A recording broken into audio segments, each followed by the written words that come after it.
জীবনানন্দ দাশের একটা কবিতা আমাকে ভীষণ পরিমাণে টানে। ওই কবিতাটা এমন, প্রেম ধীরে মুছে যায়, নক্ষত্রদেরও একদিন হয়ে যেতে হয় ক্ষয়।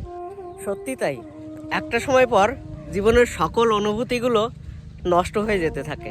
কালের স্রোতে আমরা সবাই শান্ত এবং খুব শীতল হয়ে যাই। আসলে জীবনের সকল সুখও যেমন চিরস্থায়ী নয়, তেমন জীবনের যত বড় দুঃখ হোক না কেন, জীবনের কোনো দুঃখও চিরস্থায়ী নয়।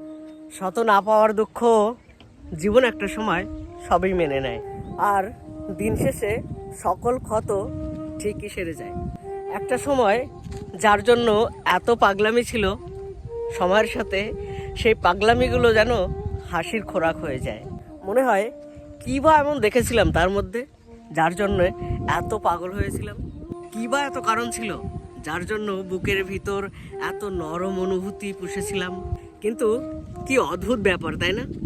সেই একই আকাশের নিচে দুটো মানুষের বসবাস, ক্ষীণ যোগাযোগ থাকলেও সেই অনুভূতিগুলো আর কোথাও খুঁজে পাওয়া যায় না।